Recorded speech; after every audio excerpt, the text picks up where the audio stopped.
the 29th Sunday of Ordinary Time.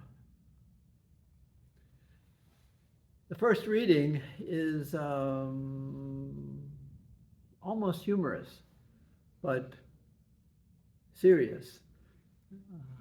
Amalek has come out against Moses and against the Jewish people. And so Moses gets his team ready with Joshua in charge, and a battle ensues.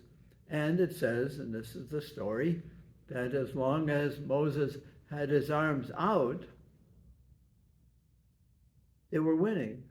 But when they got real tired, the battle didn't go so well. So then they got a stone without a seat cushion for Moses, and his sons, Aaron and Hur, supported his arms, and then, symbolizing prayer, Israelites did very well and won the day.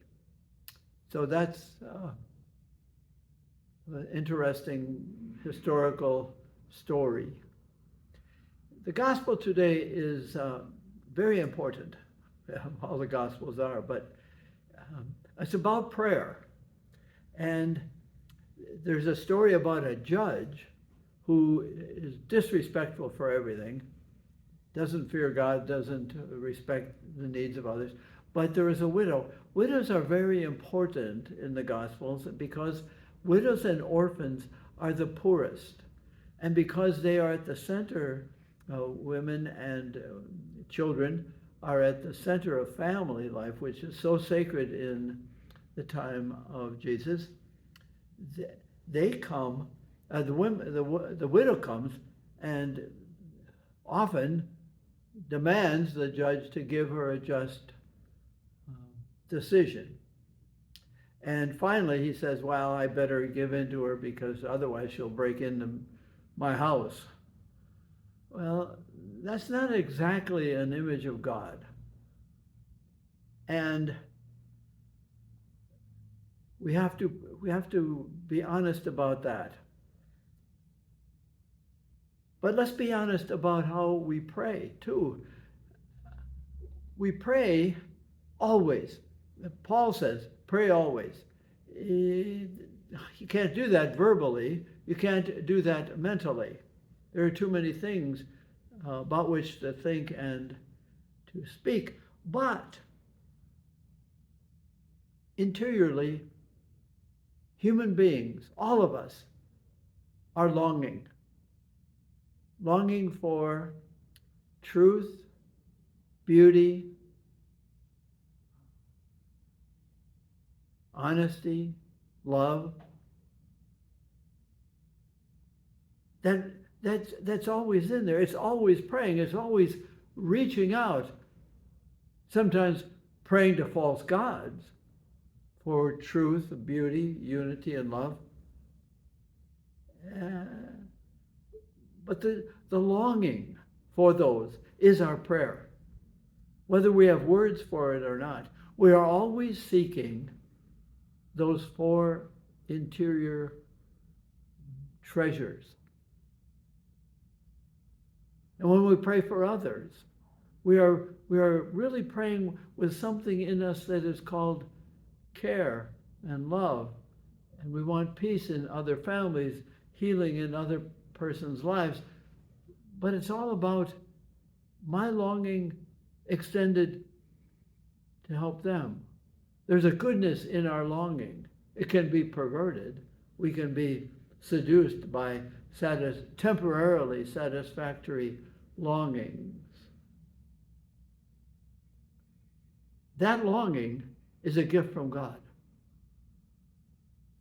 And we will try to pervert that gift by grabbing a temporary satisfaction.